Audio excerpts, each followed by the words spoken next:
JP, ano ba yung malinaw na policy tungkol sa pagdaan ng mga ambulansya sa busway at magkano ba yung multa na ipinapataw sa mga ambulansya na hindi naman emergency?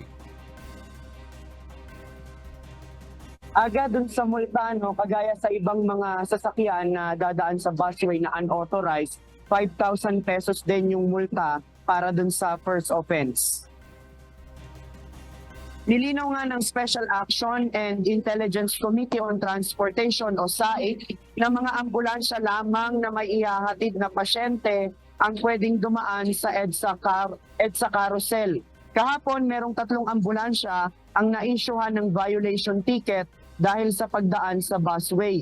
Batay sa ulat, umiwas ang mga ito sa traffic sa EDSA. Lumipat sila ng busway at saka nagbukas ng kanilang blinker kahit wala namang sakay na pasyente.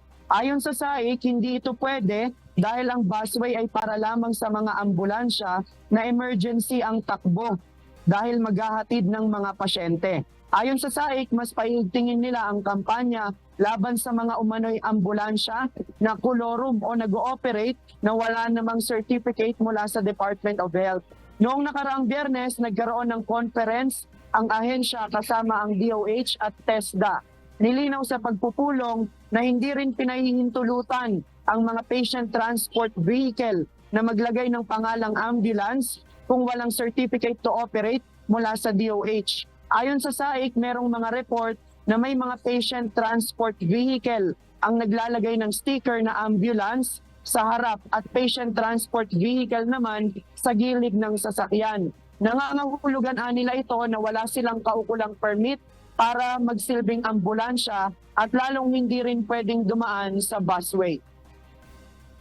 Aga, ayon sa SAIC, sa ngayon pinaghahandaan na rin yung paparating na long weekend sa katapusan ng Marso. At isa doon sa mga pinaghahandaan ay yung panghuhuli ng mga kolorum na sasakyan na pwedeng babiyahin at maghahatid ng mga pasahero na uuwi sa kanilang mga probinsya. Isa doon sa na paigtingin ng SAIC ay pwedeng manghuli sila ng mga ambulansya na maaaring nagsasakay ng pasahero imbis na mga pasyente yung isinasakay dahil merong mga ulat na ganyan na merong mga ambulansya na ang isinasakay ay yung mga pasahero.